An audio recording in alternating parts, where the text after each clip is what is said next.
HIV एक बहुत बड़ी समस्या है। जिसको एचआईवी का इन्फेक्शन हो जाता है उसको हर दिन ये चिंता होती है कि इसका कोई इलाज कब आएगा, इसकी कोई वैक्सीन कब आएगी। तो देखो, सबसे पहले तो मैं एक चीज आपको पहले ही क्लियर कर देना चाहता हूं, वैक्सीन और इलाज में फर्क होता है।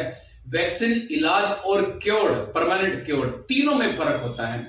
वैक्सीन जब दी जाती है, जब किसी को किसी भी प्रकार जैसे इन्फेक्शन नहीं होता, मान लो कि एचआईवी की वैक्सीन लगवा दी है, एचआईवी होने से पहले उस वैक्सीन को लगा जाता है। अगर वो किसी के संपर्क में आता है वैक्सीन लगवाने के बाद, तो फिर उसको एचआईवी नहीं होता। लेकिन एचआईवी की अभी तक ऐसी कोई वैक्सीन नहीं आई है। मैं सिर्फ वैक्सीन के बारे में बताना चाहता हूं, वैक्सीन काम कैसे करती है। अगर एचआईवी का क्योर आता है तो इसका मतलब होता है अगर आपको एचआईवी हो भी जाता है तो भी जैसे टीबी की दवाई खाते हैं 6 से 8 महीने 10 महीने जो भी खाते हैं, उसके बाद टीबी बिल्कुल हमेशा के लिए खत्म हो जाती है। तो ऐसे ही अगर एचआईवी का क्योर आता है तो फिर उसकी दवाई खाने के बाद एचआईवी परमानेंटली ठीक हो सकता है। लेकिन इसका ट्रीटमेंट जरूर है। ट्रीटमेंट का मतलब होता है कि वो दवाइयां जो आपकी सेहत को बूस्ट कर देती हैं, इम्यून सिस्टम को बूस्ट कर देती हैं, जिसके कारण आप लंबी जिंदगी जी सकते हैं। ऐसी बात नहीं है कि वैक्सीन की ट्रायल करने की किसी ने कोशिश नहीं की। बहुत सारी कंपनियां इस फील्ड में आई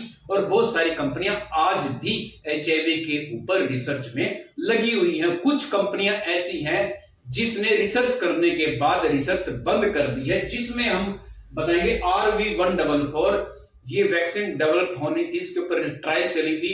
फर्स्ट फेज में ये 2010 फरवरी में इसने अपनी जो ट्रायल है वो बंद कर दी थी। इसके बाद जो आई इम्बोकोडो के नाम से, इसने भी जो अपनी ट्रायल है फर्स्ट फेज में बंद कर दी अगस्त 2021 में। इसके बाद है PrEP-VCC, इसने भी दिसंबर 2023 में जो अपनी रिसर्च थी फर्स्ट ट्रायल में बंद कर दी। एक कंपनी थी जिसका नाम था जैनसन, जिसने मोसेको नाम की जो वैक्सीन बनानी थी उसके थर्ड फेज में जाने के बाद इसकी जो रिसर्च है वो सितंबर 2023 में बंद कर दी थी।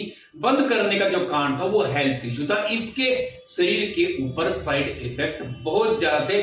बहुत ज्यादा उम्मीद थी कि ये वैक्सीन आने वाली, क्योंकि ये थर्ड फेज में जा चुकी थी।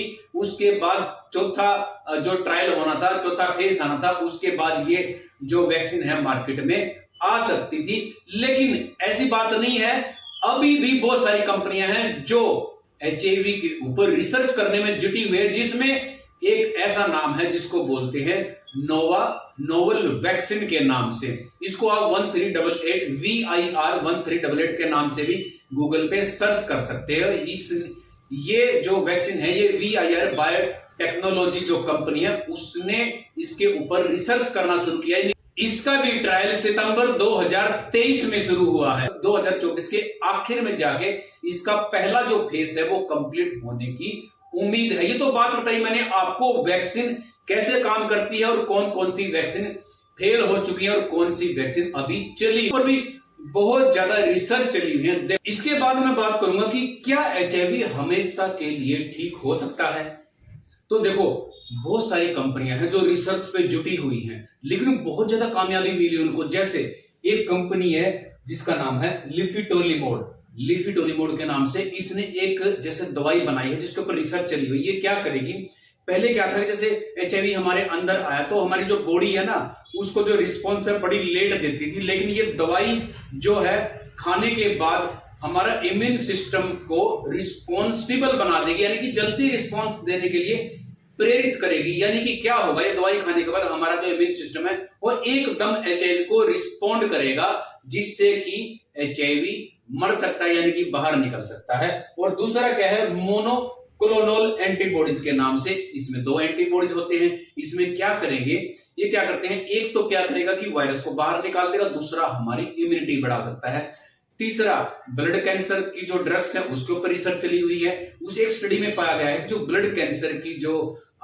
ड्रग्स है उससे भी एचआईवी को खत्म किया जा सकता है। उसके बाद वरिनोस्टेट के नाम से एक दवाई आई है, ये भी एचआईवी को खत्म कर सकती है। इन सभी के ऊपर रिसर्च चली है। उसके बाद एक इंस्टीट्यूट है सैनफोर्ड जिसके नाम से, इसने ये दावा किया है कि कैंसर की जो दवाइयां हैं वो एचआईवी को खत्म कर सकती है। लेकिन इन सभी के ऊपर रिसर्च चली हुई है। इसके बाद जो थेरेपी आती है वो आती है स्टीम सेल की थेरेपी। ये जो थेरेपी होती है इसमें हम स्टीम सेल को दूसरे के अंदर ट्रांसप्लांट कर देते हैं। ये बहुत ज्यादा कॉम्प्लिकेटेड होती है। इसमें क्या है कि बहुत कम मरीज हैं जिसके अंदर ये सक्सेसफुल हुआ है। एक तो मरीज है जिसके अंदर सक्सेसफुल हुआ है, और जो स्टीम सेल है हर इंसान के अंदर तो ये पाया भी नहीं जाता, 4 में से 1 मरीज के अंदर पाया जाता है। इसका नाम है हेमोपोएटिक स्टीम सेल, सबके अंदर नहीं मिलता। और ये जो स्टीम सेल ट्रांसप्लांट किया था उसको ब्लड कैंसर था, HIV था उसको। जब ट्रांसप्लांट करने के कुछ टाइम के बाद चेक किया गया, कैंसर सेल और HIV चेक किया गया, तो ये दोनों चीजें उसके अंदर नेगेटिव आई थी। तो स्टडी से पता चला था कि इससे ट्रांसप्लांट करने से कैंसर भी उसका ठीक हो गया था। और कैंसर के साथ साथ टाइप 1 डायबिटिक भी ठीक हो सकती है, पार्किंसंस डिजीज होती है वो भी ठीक हो सकती है, और बहुत सारी बीमारियां हैं जो स्टीम सेल ट्रांसप्लांट करने के बाद ठीक हो सकती हैं। दोस्तों, अगर आपको ये जानकारी अच्छी लगी तो इस वीडियो को लाइक करो, शेयर करो, सब्सक्राइब करो। तो फिर मिलेंगे आपसे किसी अच्छी सी वीडियो में। धन्यवाद।